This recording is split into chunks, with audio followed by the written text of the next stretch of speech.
My point of view is, if you come to learn, let me hand you this useful tool so that you can work out on your own, and you will be on a par with your teachers in so many respects, and that will be respected, and it will lead to more opportunities. You will get invited to do independent study. You will get invited to, be the one to explain to the class what's going on, because there's a greater likelihood that you're going to know the context of what's going on, and not just the factoid. By reading the paper, they tell me, and I do love hearing this, I care about the world now. I know about genocide. I know about the political situation. I know about polygamy. I know about things that were just textbook until I took this class. I know there's this whole controversy right now with kids my age who don't read the newspaper, who don't know what's going on, who know there's a war in Iraq. They know there was just an election last night. They think they know that, maybe a new party just took over the House, but they're not really sure.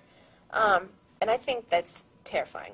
It's really important to read the newspaper because that's the one way I really see media and journalists as the one way, as the liaison between what's going on and who's making the decisions in the world and what's happening and how it's going and who's living in it and who's doing this and that and everyone else.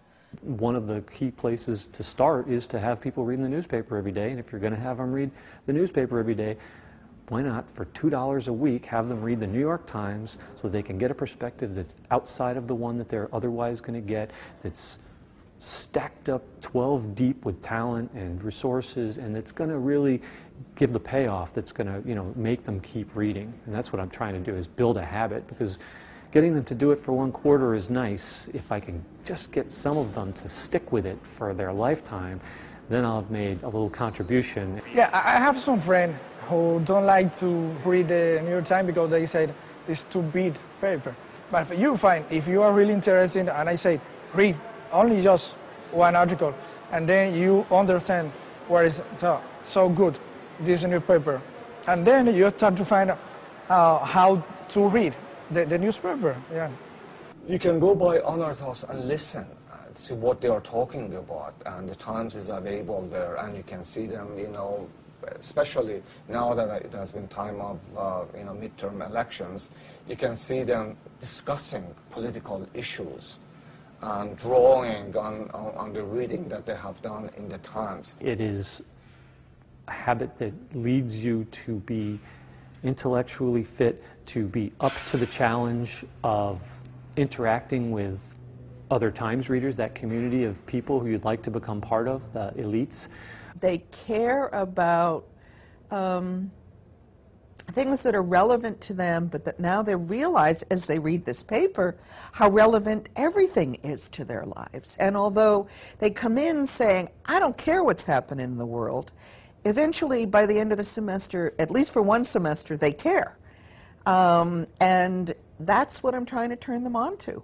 And many of them go on and read it for the rest of their lives. An article that was important to me that wasn't in the opinion section but in the news section was the front page article about the medic in Iraq, and he was, it talked about his platoon and how he witnessed his friend get shot right in front of him. And as far as a news, I need to know these facts, it really, I knew that there's violence in Iraq, but this really just painted a clear picture of what it's like for me. And, it was a very emotional article, and I really enjoyed it. And afterward, I just sat there in silence for a few seconds and just was like, wow, very well written and very tugging. The reward as an educator is to see somebody educating themselves. I have them for a set period of time, and it's great if they learn some of the techniques I'm able to share, the odd bits of knowledge and trivia that I'm throwing in to help them remember things.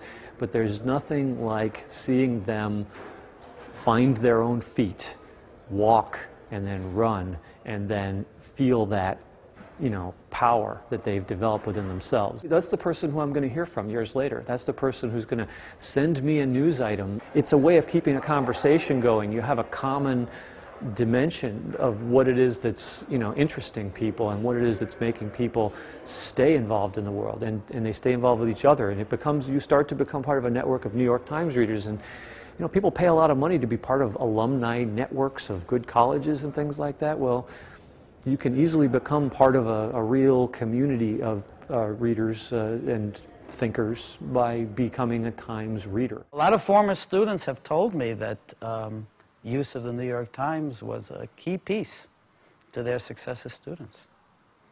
In fact, I should add, there was a piece in January of 2005 by Samuel Friedman in his On Education column. He interviewed several former students of mine who have become quite successful. They're in PhD programs now and working in lucrative jobs. And he asked them to what do they attribute their success, and all of them cited, you know, their experience in the intensive program and being made to use the New York Times. That not only gave them, helped them to build their vocabulary, but that gave them confidence and a connection to American culture. And I think when it comes right down to it, taking the newspaper, reading an article, and having a discussion with a friend or a group of people is what it's all about. And I think students have come to learn that the very basics of learning is the exchange of ideas.